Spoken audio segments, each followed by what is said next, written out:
YouTube channel teacher Pramod Kumar में आप सभी का स्वागत है। इस वीडियो में हम लोग बिहार विद्यालय परीक्षा समिति द्वारा आयोजित जो सक्षमता परीक्षा 29 फरवरी 2024 को आयोजित हुई थी, उसमें पूछे हुए प्रश्नों का विश्लेषण इसी वीडियो में हम लोग देखेंगे। जितना भी क्वेश्चन हमारे पास उपलब्ध है, उन सभी क्वेश्चन का डिस्कशन इस वीडियो में हम लोग देखेंगे। यदि आप इस चैनल पर पहली बार होंगे तो चैनल को सब्सक्राइब कर लेंगे और वीडियो को लाइक कर देंगे और अपने दोस्तों के साथ इस वीडियो को शेयर कर देंगे। तो चलते हैं इस वीडियो में हम लोग आगे बारी बारी से सभी क्वेश्चन को देखेंगे और इस वीडियो में आप लोग लास्ट तक बने रहेंगे। और जैसा कि स्क्रीन पर आप देख पा रहे होंगे, बिहार विद्यालय परीक्षा समिति द्वारा आयोजित जो सक्षमता परीक्षा 29 फरवरी 2024 को आयोजित हुई थी, उसके जितने भी प्रश्न मेरे पास उपलब्ध है, उन सभी प्रश्नों का डिस्कशन इस वीडियो में हम लोग देखेंगे। तो जैसा कि आप स्क्रीन पर देख पा रहे होंगे, क्वेश्चन नंबर फर्स्ट के रूप में क्वेश्चन है कि पदार्थ के कितनी अवस्थाएं हैं। तो पदार्थ की 3 अवस्थाएं होती है, हम सभी शिक्षक साथी को मालूम भी है। वो 3 होती है और वे होते हैं ठोस, द्रव और gas. Next question question number 2 के रूप में है कि अपना पर्याय में कौन सा समास है। तो अपना पर्याय में द्वंद्व समास होती है। अब द्वंद्व समास आ गया तो उसके बारे में जान लेते हैं। द्वंद्व समास जो है, जिस समास में दोनों पद प्रधान हो तथा विग्रह करने पर उनके बीच तथा, या, अथवा, एवं या और का प्रयोग होता है। जैसे अन और जल, अन जल, अपना और पराया, अपना पराया। तो बिल्कुल ही आप समझ पा रहे होंगे। अब क्वेश्चन नंबर 3 के रूप में आप क्वेश्चन देख पा रहे होंगे, नयन का संधि विच्छेद होता है। तो जो नयन का संधि विच्छेद होता है वो ने प्लस अन होता है। नयन में आयाती संधि है, इस बात को भी जान लीजिए। ने प्लस अन बराबर नयन होता है, जिसमें ए और अ मिलकर आय प्लस अ मिलकर जो है, यहाँ ए और अ के मेल से आय बना है। यानी ने में ए है और अन में अ है, तो ए और अ मिलकर आय बन गया है, यानी नयन बन गया है। ने प्लस अन बराबर नयन। यदि आप एग्जाम्स में, यदि आपको क्वेश्चन याद है और आपको ये भी याद है कि कौन सा क्वेश्चन का कौन सा ऑप्शन टिक लगाए हैं, और यदि इसमें बताए हुए आंसर पर अगर आप टिक लगाए होंगे तो आपका वह क्वेश्चन बिल्कुल ही सही होगा। अब चलते हैं नेक्स्ट पेज पे और नेक्स्ट पेज से हम लोग नेक्स्ट शेष क्वेश्चन को देखेंगे। चलिए, स्क्रीन पर देख पा रहे होंगे क्वेश्चन नंबर 4 के रूप में क्वेश्चन आप सभी के सामने स्क्रीन पे है। बिहार में कौन सा खनिज पाया जाता है। तो बिहार में मूल रूप से मैग्नीज, चूना पत्थर और पाइराइट पाया जाता है। तो ऑप्शन में जो भी इन तीनों में से होगा, वही इस क्वेश्चन के लिए सही आंसर हो जाएगा।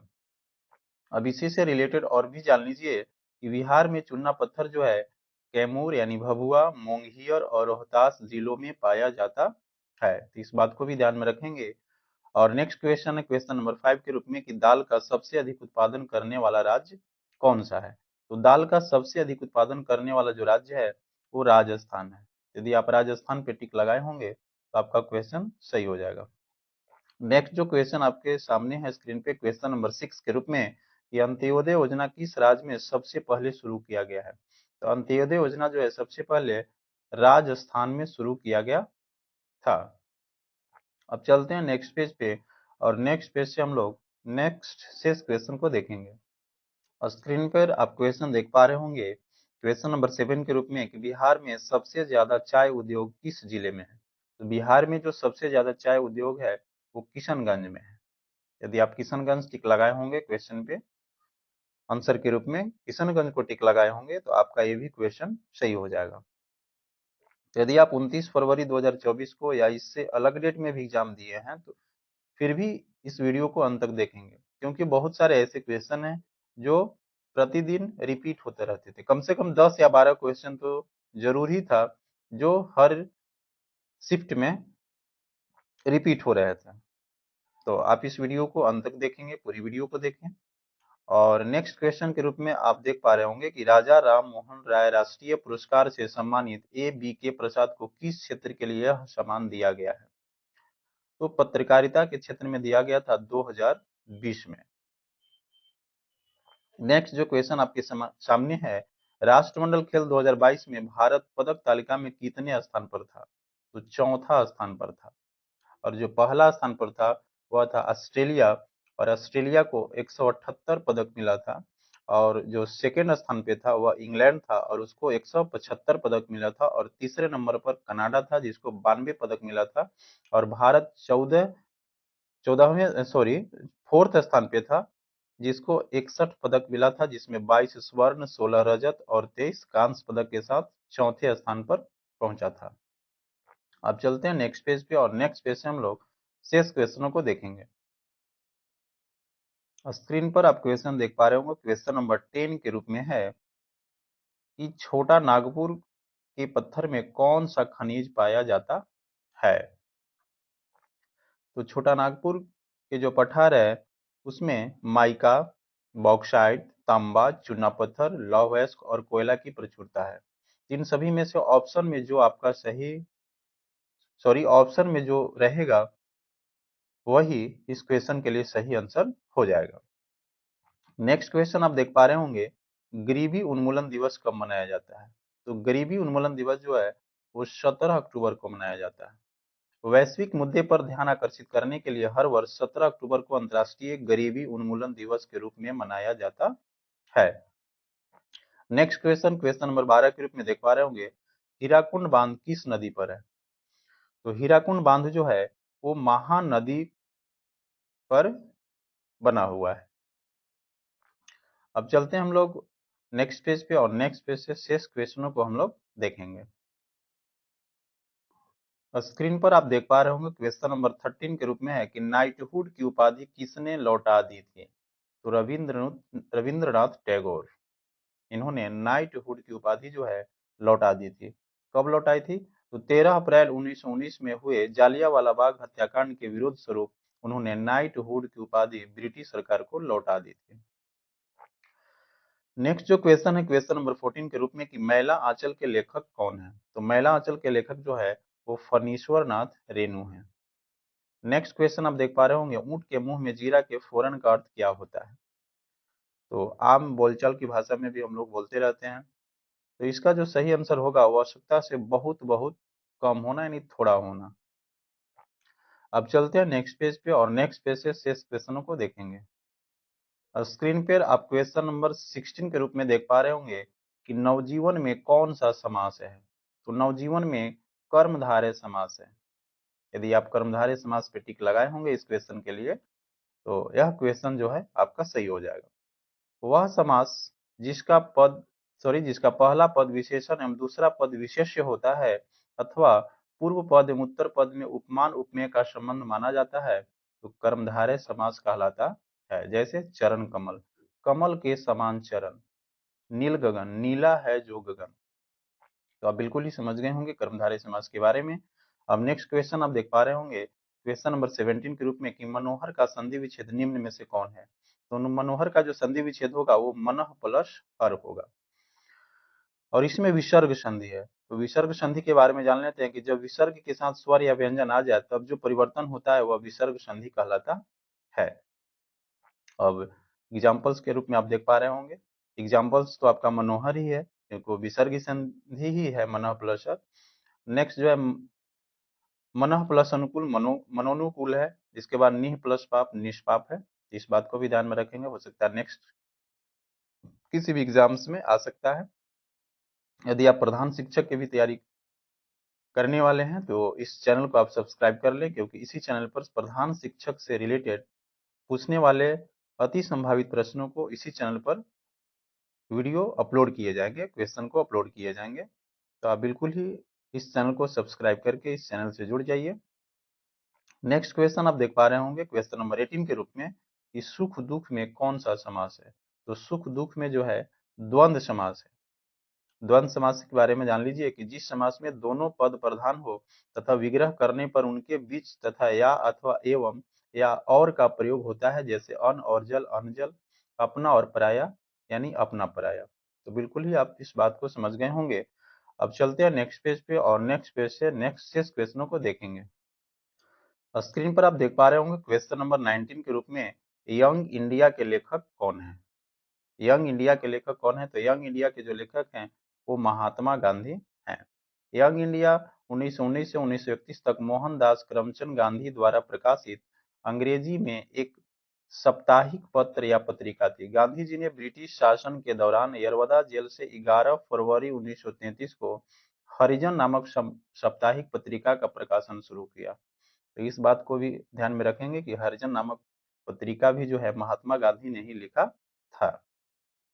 अब नेक्स्ट क्वेश्चन के रूप में आप देख पा रहे होंगे क्वेश्चन नंबर 20 के रूप में कि प्रथम बहुउद्देशीय नदी घाटी परियोजना कौन सी है? तो दामोदर घाटी बहुउद्देशीय परियोजना को प्रथम बहुउद्देशीय नदी घाटी परियोजना के नाम से जाना जाता है। दामोदर घाटी बहुउद्देशीय परियोजना को भारत की पहली बहुउद्देशीय परियोजना माना जाता है, जो 7 जुलाई 1948 को अस्तित्व में आई थी। तो इस बात को भी ध्यान में रखेंगे। अब चलते हैं नेक्स्ट पेज पे और नेक्स्ट पेज से हम लोग नेक्स्ट 6 क्वेश्चनों को देखेंगे। स्क्रीन पर आप क्वेश्चन देख रहे होंगे क्वेश्चन नंबर 21 के रूप में भारत नेपाल को कौन सी नदी बांटती है? तो भारत नेपाल को काली नदी जिसे शारदा नदी के नाम से भी जाना जाता है, यही नदी भारत और नेपाल को बांटती है। सुगौली संधि के अनुसार भारत के लिपू लिख दरे जिसे काला पानी भी के नाम से भी जाना जाता है, यह नदी नेपाल के बीच अंतरराष्ट्रीय सीमा बनाती है। इसके बाद नेक्स्ट क्वेश्चन आप देख पा रहे होंगे क्वेश्चन नंबर 22 के रूप में कि भारत में चुनाव कौन करवाता है?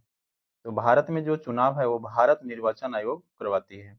भारत निर्वाचन आयोग के पास विधानसभा, लोकसभा, राज्यसभा और राष्ट्रपति चुनाव से संबंधित सतह होती है, जबकि ग्राम पंचायत, नगरपालिका, महानगर परिषद और तहसील एवं जिला परिषद के चुनाव की सतह संबंधित राज्य निर्वाचन आयोग के पास होती है। इस बात को ध्यान में रखेंगे। अब चलते हैं नेक्स्ट पेज पे और नेक्स्ट पेज से नेक्स्ट क्वेश्चनों को देखेंगे। स्क्रीन पर आप क्वेश्चन नंबर 23 के रूप में देख पा रहे होंगे मिश्रणीय पदार्थ निम्न में से कौन सा है? और आपके पास ऑप्शन है दूध, तेल, स्याही, पेट्रोल। तो इस क्वेश्चन का ऑप्शन के अनुसार स्याही सही आंसर हो जाएगा। अब मिश्रणीय पदार्थ क्या है इसके बारे में जान लेते हैं। तो जब दो या दो से अधिक पदार्थ किसी रासायनिक परिवर्तन में भाग लिए बिना एक दूसरे के साथ मिश्रित होते हैं तो परिणामी पदार्थ को मिश्रण कहा जाता है, जैसे समुद्री जल, कच्चा तेल, स्याही, वायु आदि। तो अब बिल्कुल ही आप इस बात को समझ रहे होंगे। अब नेक्स्ट क्वेश्चन क्वेश्चन नंबर 24 के रूप में आप देख पा रहे होंगे कि केला का कौन सा भाग नहीं खाया जाता है? तो केला पौधा का जड़ नहीं खाया जाता है, बाकी इसके सभी भागों को हम लोग खाने के रूप में उपयोग करते हैं। केले के पौधों की जड़ें ही एकमात्र ऐसे हिस्से हैं जिनका उपयोग मनुष्य भोजन के रूप में नहीं करते हैं। अब चलते हैं नेक्स्ट पेज पे और नेक्स्ट पेज से हम लोग नेक्स्ट 6 क्वेश्चनों को देखेंगे। स्क्रीन पर आप क्वेश्चन देख पा रहे होंगे क्वेश्चन नंबर 25 के रूप में कि बिहार में कितने जिले हैं? तो बिल्कुल ही इजी क्वेश्चन है। तो बिहार में 38 जिले हैं। अब इससे रिलेटेड कुछ और बात को भी जान लेते हैं कि क्षेत्रफल की दृष्टि से बिहार का जो सबसे बड़ा होता जिला है वो पश्चिमी चंपारण है और सबसे छोटा जिला शिवहर है। एवं जनसंख्या की दृष्टि से सबसे बड़ा जिला पटना एवं सबसे छोटा जिला शेखपुरा है। बिहार में 9 प्रमंडल है, भागलपुर, मुंगेर, तिरहुत, मुजफ्फरपुर, दरभंगा, पटना, कोसी कोसी जिसे सहरसा के नाम से भी जाना जाता है, मगध जो गया में है और पूर्णिया। और नेक्स्ट क्वेश्चन 26 के रूप में देख पा रहे होंगे कि निम्न में से कौन जल में अघुलनशील है? और ऑप्शन के रूप में है नमक, तेल, दूध, इनमें से कोई नहीं। तो तेल जो है जल में अघुलनशील है यानी नहीं घुलता है। अब चलते हैं नेक्स्ट पेज पे और नेक्स्ट पेज से हम लोग नेक्स्ट 6 क्वेश्चनों को देखेंगे। स्क्रीन पर क्वेश्चन के रूप में आप देख पा रहे होंगे क्वेश्चन नंबर 27 है चींटी चलने के बाद अपने पीछे क्या छोड़ते हैं? तो फिरोमोन नामक रसायन को छोड़ते हैं। चींटियां चलते समय फिरोमेन नामक रसायन को छोड़ते हैं। अब इससे रिलेटेड कुछ कंटेंट्स है उसको जान लेते हैं। चींटियां देख नहीं सकती है क्योंकि वह अंधी होती है। जब चींटियां खाने की खोज में बाहर आती है तो उनमें सबसे आगे रानी चलती है। रानी चींटी रास्ते में एक रसायन छोड़ती है जिसका नाम फेरोमोन्स है। इसी के गंध को सुनकर बाकी चींटियां भी पीछे पीछे लाइन में चलती रहती है। इसके बाद नेक्स्ट क्वेश्चन आप क्वेश्चन नंबर 28 के रूप में देख पा रहे होंगे कि इनमें से कौन सर्वाहारी जीव है? और ऑप्शन के रूप में है कुत्ता, बकरी, बाघ, हिरण। इस क्वेश्चन का जो सही आंसर होगा वो कुत्ता हो जाएगा क्योंकि ये शाकाहारी भी है और मांसाहारी भी है। अब चलते हैं नेक्स्ट पेज पे और नेक्स्ट पेज से हम लोग नेक्स्ट क्वेश्चन को देखेंगे। स्क्रीन पर आप क्वेश्चन देख पा रहे होंगे, क्वेश्चन नंबर 29 के रूप में 1919 ईस्वी में भारत का वायसराय कौन था? तो वर्ष 1919 में भारत का वायसराय लॉर्ड चेम्सफोर्ड थे। जालियांवाला बाग नरसंहार वर्ष 1919 में हुआ था। लॉर्ड चेम्सफोर्ड उस समय ब्रिटिश भारत के वायसराय हैं। इस बात को आप ध्यान में रखेंगे। इसके बाद क्वेश्चन नंबर 30 के रूप में है कि सुंदर वन किस वन की श्रेणी में आता है? तो तटीय या ज्वारीय वन। इसके बाद नेक्स्ट क्वेश्चन आप देख पा रहे होंगे, क्वेश्चन नंबर 31 के रूप में कि समवर्ती सूची पर फैसला कौन लेता है? तो अंतिम निर्णय केंद्र सरकार का और फैसला सुप्रीम कोर्ट का होता है। इस बात को ध्यान में रखेंगे और ऑप्शन जिस प्रकार से होगा वही जो है इस क्वेश्चन के लिए सही आंसर होगा। अब यहाँ पर आप देख पा रहे होंगे, इसे आप ध्यान से पढ़ें कि भारतीय संविधान में समवर्ती सूची को ऑस्ट्रेलिया के संविधान से लिया गया है। ये भी क्वेश्चन बन सकता है नेक्स्ट किसी भी एग्जाम्स में। यदि आप प्रधान शिक्षक की तैयारी कर रहे हैं तो आप इस वीडियो को अंत तक देखेंगे, पूरी वीडियो को देखेंगे। तो ऑस्ट्रेलिया के संविधान से हमने व्यापार की स्वतंत्रता, वाणिज्य और इंटर स्टेट व्यापार और संसद में संयुक्त बैठक जैसे सिद्धांतों को भी अपनाया है। तो चलते हैं हम नेक्स्ट पेज पे और नेक्स्ट पेज से हम लोग नेक्स्ट 6 क्वेश्चनों को देखेंगे। तो स्क्रीन पर क्वेश्चन 32 के रूप में आप देख रहे होंगे, पृथ्वी पर जल की मात्रा कितना प्रतिशत पाया जाता है? तो बिल्कुल ही ये क्वेश्चन इजी है, 71% पाया जाता है। नेक्स्ट क्वेश्चन आप 33 के रूप में देख पा रहे होंगे कि पौधों के प्रकाश संश्लेषण की क्रिया में कौन से पदार्थ की आवश्यकता नहीं होती है? पौधे के प्रकाश संश्लेषण की क्रिया में कौन से पदार्थ की आवश्यकता नहीं होती है? तो ऑक्सीजन की आवश्यकता नहीं होती है। ऑक्सीजन की आवश्यकता नहीं होती है। ऑक्सीजन आप देख पा रहे होंगे कि ऑक्सीजन की आवश्यकता नहीं होती है। कार्बन डाइऑक्साइड, जल, क्लोरोफिल एवं सूर्य प्रकाश की आवश्यकता होती है। अब यहाँ पर आप इसको पढ़ लें, ध्यान से पढ़ लें, मैं बिल्कुल ही इसको पढ़ दे रहा हूँ, आप ध्यान से सुनेंगे कि प्रकाश संश्लेषण के लिए ऑक्सीजन की आवश्यकता नहीं होती है। प्रकाश संश्लेषण के दौरान ऑक्सीजन मुक्त होती है। प्रकाश संश्लेषण वह प्रक्रिया है जिसके माध्यम से हरे पौधे और सौर ऊर्जा को रासायनिक ऊर्जा में परिवर्तित करके भोजन का निर्माण करते हैं। अब नेक्स्ट क्वेश्चन आप देख पा रहे होंगे, क्वेश्चन नंबर 34 के रूप में कि बास्केटबॉल खेल में कितने खिलाड़ी होते हैं? तो 5 सक्रिय खिलाड़ी वाली 2 टीमें होती है। सॉरी, टाइम हो गया। टीमें 2 टीमें होती है, 2 टीमें होती हैं, 5-5 खिलाड़ी का, तो 5 और 5 कुल 10 खिलाड़ी हो जाएंगे। बास्केटबॉल एक टीम खेल है जिसमें 5 सक्रिय खिलाड़ी है वाली 2 टीमें होती है जो एक दूसरे के खिलाफ एक 10 फुट 3.048 मीटर ऊंचे घेरे, जिसे गोल भी कहा जाता है, में संगठित नियमों के तहत एक गेंद डालकर अंक अर्जित करने की कोशिश करते हैं। अब चलते हैं नेक्स्ट क्वेश्चन के रूप में, नेक्स्ट पेज पे देखेंगे। और स्क्रीन पर क्वेश्चन 35 के रूप में देख पा रहे होंगे, वाल्मीकि राष्ट्रीय उद्यान किस जिले में है? तो ये पश्चिमी चंपारण में है। बिहार के पश्चिमी चंपारण जिले में वाल्मीकि राष्ट्रीय उद्यान है। वाल्मीकि राष्ट्रीय उद्यान भारत के बिहार राज्य के पश्चिमी चंपारण जिले में स्थित बाघ संरक्षण को समर्पित एक राष्ट्रीय उद्यान है। यह बिहार का एकमात्र राष्ट्रीय उद्यान है। सन 2018 में यहाँ बाघ की अनुमानित संख्या 40 थी। इसके बाद नेक्स्ट क्वेश्चन, क्वेश्चन नंबर 36 के रूप में देख पा रहे होंगे कि मुस्लिम लीग की स्थापना कहाँ हुई थी? तो मुस्लिम लीग की स्थापना ढाका, जो बांग्लादेश में है, हुई थी। अब इसे आप देख लें आराम से कि अखिल भारतीय मुस्लिम लीग की स्थापना 30 दिसंबर 1906 को ढाका के नवाब सलीम उल्लाह खान के नियंत्रण में एक सम्मेलन में हुआ। इस लीग का गठन 1907 में कराची यानी पाकिस्तान में किया गया था। नेक्स्ट क्वेश्चन आप देख पा रहे होंगे कि कौन सा जीव रंग बदलता है? तो सी हॉर्स या गिरगिट, यानी ऑप्शन में जो रहेगा इन दोनों में से वही इस क्वेश्चन के लिए सही आंसर हो जाएगा। सी हॉर्स एक समुद्री जीव है जो गिरगिट की तरह रंग बदलने के लिए मशहूर है। ये जीव नहीं केवल डरने पर बल्कि अपनी भावनाओं के इजहार के दौरान भी अपने रंग को बदल लेता है। सी हॉर्स में क्रोमेटिव फोर्स नामक तत्व होता है जो इन्हें तेजी से और कई तरह का रंग बदलने में मदद करता है। तो इस बात को भी ध्यान में रखेंगे कि सी हॉर्स में क्रोमेटोफोर्स नामक तत्व होता है जो इन्हें रंग बदलने में मदद करता है। अब चलते हैं नेक्स्ट पेज पे और नेक्स्ट पेज से शेष क्वेश्चनों को देखेंगे। स्क्रीन पर देख पा रहे होंगे क्वेश्चन नंबर 38 के रूप में क्वेश्चन है कि प्रोटीन का पादप स्रोत क्या है? तो सोयाबीन। सोयाबीन से हमें प्रोटीन की प्राप्ति होती है। पौधे से मिलने वाले खाद्य पदार्थों में सोयाबीन में सबसे अधिक मात्रा में प्रोटीन पाया जाता है। इस बात को ध्यान में रखेंगे। नेक्स्ट क्वेश्चन, क्वेश्चन नंबर 39 के रूप में है कि जल के वाष्पन की अवस्था कौन सी है? तो गैस। जलवाष्प अथवा जल वाष्प पानी की गैसीय अवस्था है और अन्य अवस्थाओं के विपरीत अदृश्य होती है। पृथ्वी के वायुमंडल में इसकी मात्रा लगातार परिवर्तनशील होती है। द्रव अवस्था में स्थित पानी से जलवाष्प का निर्माण क्वथन अथवा वाष्पीकरण के द्वारा होता रहता है और संघनन द्वारा जलवाष्प द्रव अवस्था में भी परिवर्तित होती रहती है। इस बात को भी ध्यान में रखेंगे। और नेक्स्ट क्वेश्चन आप देख पा रहे होंगे क्वेश्चन नंबर 40 के रूप में कि प्लेग कैसे फैलता है? तो बैक्टीरिया यानी जीवाणु द्वारा फैलता है। बैक्टीरिया हवा के माध्यम से फैल सकते हैं और सांस द्वारा अंदर जा सकते हैं। हवाई कण का आकार यह निर्धारित करता है कि श्वसन तंत्र पथ में बैक्टीरिया कहाँ रहते हैं। छोटे कण फेफड़ों में जमा हो जाते हैं जिससे न्यूमोनिक प्लेग होता है। अब चलते हैं नेक्स्ट पेज पे और नेक्स्ट पेज से हम लोग नेक्स्ट शेष क्वेश्चनों को देखेंगे। चलिए स्क्रीन पर आप क्वेश्चन देख पा रहे होंगे कि इंडिया गेट किसने बनाया था?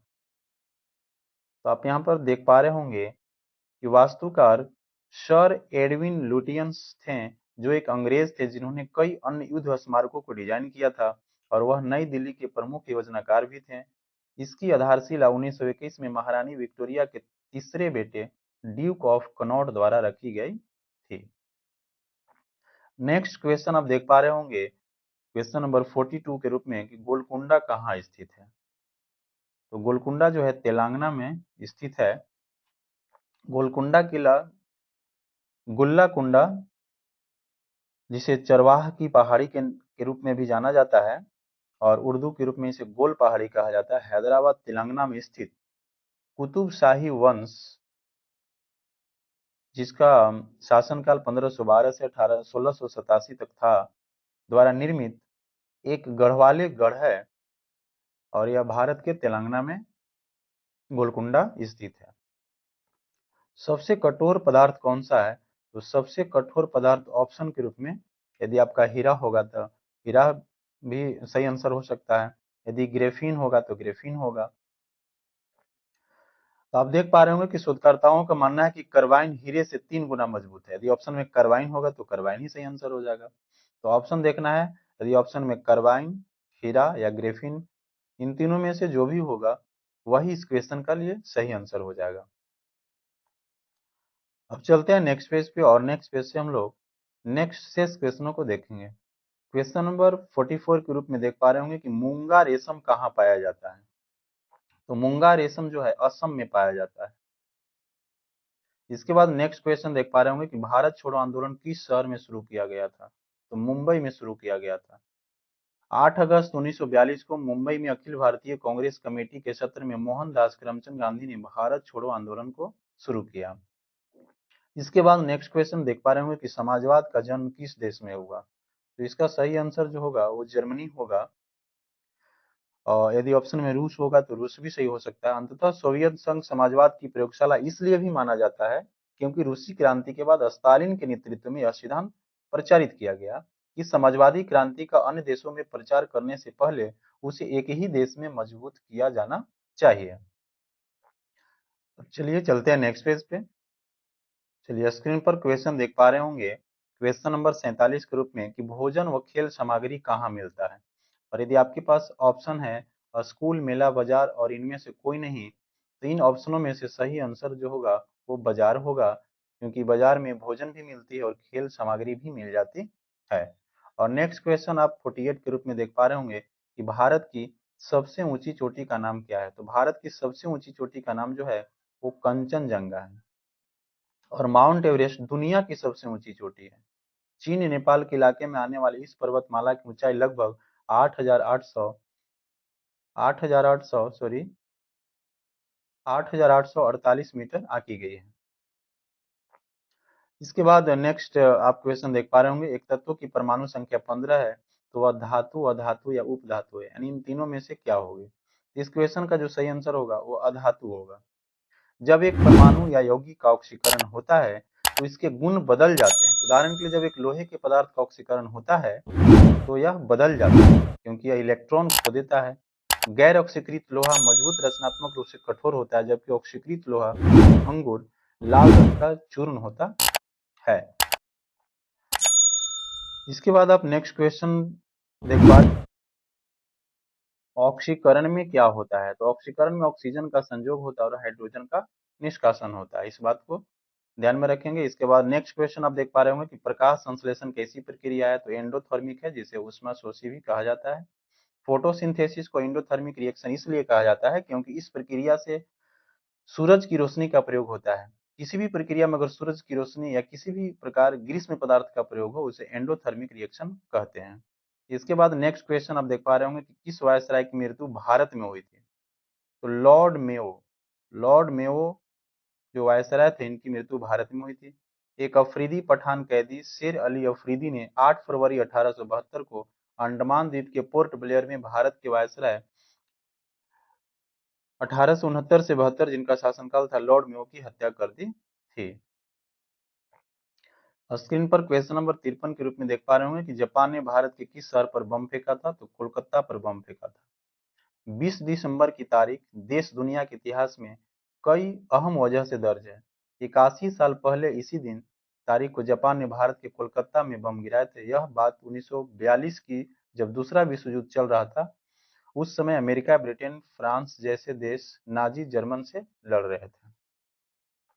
इसके बाद नेक्स्ट क्वेश्चन आप देख पा रहे होंगे कि तितली का जीवन चक्र कितना होता है, तो 30 से 45 दिन इसका जीवन काल होता है। 300 अंडे देती है एक तितली, इनका जीवन काल 30 से 45 दिन का होता है। इसके बाद नेक्स्ट क्वेश्चन देख रहे होंगे कि भारत के संविधान की रक्षा कौन करता है, तो राष्ट्रपति एवं सर्वोच्च न्यायालय, इन दोनों ने संविधान की रक्षा करते हैं। अनुच्छेद 124 के तहत भारतीय संविधान के अनुसार एक सर्वोच्च न्यायालय होगा। यह हमारे संविधान के संरक्षण के रूप में कार्य करता है और नागरिकों के मौलिक अधिकारों की रक्षा और संरक्षण करता है। तो ऑप्शन में यदि राष्ट्रपति होगा तो राष्ट्रपति सही आंसर हो जाएगा, और यदि सर्वोच्च न्यायालय हो तो सर्वोच्च न्यायालय ही सही आंसर होगा। स्क्रीन पर आप क्वेश्चन देख पा रहे होंगे, क्वेश्चन नंबर 56 के रूप में कि केंद्र शासित प्रदेश की प्रशासनिक व्यवस्था किसके अधीन होती है, तो उपराज्यपाल के अधीन होती है। केंद्र शासित प्रदेश उपराज्यपाल द्वारा संचालित होते हैं, जिसे भारत के राष्ट्रपति द्वारा नियुक्त किया जाता है। इसके बाद नेक्स्ट क्वेश्चन 57 के रूप में देख पा रहे होंगे कि ईंट का आकार होता है, तो ईंट का आकार घनाभाकार होता है। आप यहाँ फिगर में देख पा रहे होंगे ईंट का जो आकार होता है वो घनाभाकार होता है। इसके बाद नेक्स्ट क्वेश्चन 58 के रूप में है कि निम्न में से किसमें एक शीर्ष होता है, सॉरी शिकार हो गया, शीर्ष होता है। निम्न में से किसमें एक शीर्ष होता है, एक शीर्ष होता है, और ऑप्शन के रूप में है बेलन, गोला, शंकु और घनाभ। तो आप इस फिगर में देख पा रहे होंगे शंकु में सिर्फ एक ही शीर्ष है, तो इस क्वेश्चन के लिए सही आंसर जो है वो शंकु हो जाएगा। अब चलते हैं नेक्स्ट पेज पे, और नेक्स्ट पेज से हम लोग नेक्स्ट 6 क्वेश्चनों को देखेंगे। यहाँ से हम लोग मैथ के प्रश्न देखेंगे, और इस वीडियो को आप लाइक जरूर कर देंगे, वीडियो को लाइक निश्चित रूप से करेंगे। और यदि चैनल पर पहली बार होंगे, चैनल को सब्सक्राइब नहीं किए होंगे तो सब्सक्राइब भी कर लेंगे, और इस वीडियो को अपने दोस्तों के साथ शेयर भी कर सकते हैं जो सक्षमता परीक्षा को दिए थे, सक्षमता परीक्षा में भाग लिए थे। और किसी भी डेट में यदि आप एग्जाम दिए होंगे तो इस वीडियो को पूरी देखें, अंत तक देखें, क्योंकि 10 से 12 ऐसे क्वेश्चन है जो हर दिन हर शिफ्ट में वो क्वेश्चन रिपीट हो रहे थे। तो चलिए चलते हैं इस मैथ के प्रश्न को। क्वेश्चन नंबर 59 के रूप में हम लोग स्क्रीन पर देख पा रहे हैं कि घन के एक फलक का परिमाप 40 मीटर है, तो आयतन कितना होगा। अब फिगर में आप घन देख पा रहे होंगे, इसमें घन देख पा रहे होंगे, तो कह रहा है कि एक फलक का परिमाप 40 मीटर है। तो मान लिया कि सिर्फ ऊपर वाला फलक ले ले रहे हैं, तो ऊपर आप फलक देख रहे होंगे तो ये एक वर्गाकार के रूप में है, वर्ग के रूप में है, और इसका परिमाप 40 मीटर है। तो यदि इसकी भुजा को मालूम करना होगा तो हम 4 से डिवाइड कर देंगे तो 10 मीटर मिल जाएगा। और जब भुजा मिल गया तो घन का आयतन हम आसानी से निकाल सकते हैं भुजा का होल क्यूब करके। इस प्रकार से हमको 1000 घन मीटर जो है इस क्वेश्चन के लिए सही आंसर हो जाएगा। अब चलिए चलते हैं नेक्स्ट पेज पे और नेक्स्ट पेज से हम लोग नेक्स्ट 6 क्वेश्चनों को देखेंगे। चलिए स्क्रीन पर देख पा रहे होंगे क्वेश्चन नंबर 60 के रूप में कि 0.003 इंटू 0.002 का मान कितना होगा। तो यहाँ आप देख लीजिए क्वेश्चन को जस्ट का तस लिख दिया गया। इसके बाद डेसिमल हटा दिए, डेसिमल हटाने के बाद 1 लिखाता है और डेसिमल के बाद 3 डिजिट है तो 3 जीरो लिख दिए। इसी प्रकार से इधर भी डेसिमल को हटाएंगे तो डेसिमल को हटाने के बाद 1 लिखाता है और डेसिमल के बाद 3 डिजिट है तो 3 जीरो हो गया। इसके बाद ऊपर को ऊपर से मल्टीप्लाई और नीचे को नीचे से, तो ऊपर में 3 और 2 में मल्टीप्लाई करेंगे तो हमें 6 मिल जाएगा और नीचे 3 जीरो यहाँ और 3 जीरो यहाँ, तो एक पर 6 गो जीरो हो जाएगा। इसके बाद इसको हम लोग डेसिमल में करेंगे तो नीचे जो हम लोग देख पा रहे हैं कि 6 जीरो है तो 6 अंक के पहले जो है डेसिमल बैठ जाएगा, यानी ऊपर वाला 6 लिख देंगे और इससे 6 डिजिट पहले हम लोग डेसिमल बैठा देंगे। अब चलते हैं नेक्स्ट पेज पे और नेक्स्ट पेज से हम लोग नेक्स्ट 6 क्वेश्चनों को देखेंगे। चलिए स्क्रीन पर देख पा रहे होंगे क्वेश्चन नंबर 61 के रूप में मैथ का प्रश्न है कि यदि क्रय मूल्य 4000 और विक्रय मूल्य 3200 हो तो लाभ या हानि प्रतिशत ज्ञात करिए। तो इस क्वेश्चन में हम लोग देख पा रहे हैं कि क्रय मूल्य 4000 है और विक्रय मूल्य 3200 है, तो हानि होगा तो हानि बराबर क्रय मूल्य माइनस विक्रय मूल्य के फॉर्मूला से हम लोग हानि निकाल लेंगे और इस प्रकार से हानि मेरा 800 आ गया।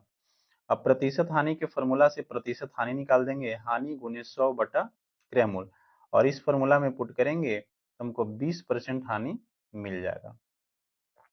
तो बिल्कुल ही आप देख पा रहे होंगे। यदि आपका स्क्रीन पर मोबाइल के स्क्रीन पर नजर नहीं आ रही होगी इस वीडियो को तो अपने क्वालिटी को बढ़ा लीजिए और इस वीडियो को लैंडस्केप मोड में यानी स्क्रीन को बड़ा करके देखिए तो आपको बिल्कुल ही अच्छी तरह से नजर आएगी। तो चलते हैं नेक्स्ट पेज पे और नेक्स्ट पेज से शेष क्वेश्चनों को देखेंगे। स्क्रीन पर क्वेश्चन देख पा रहे होंगे कि 7500 के चक्रवृद्धि ब्याज पर पहले वर्ष में 2%, दूसरे वर्ष में 4% एवं तीसरे वर्ष में 5% की दर से 3 वर्ष पश्चात कितनी राशि प्राप्त होगी।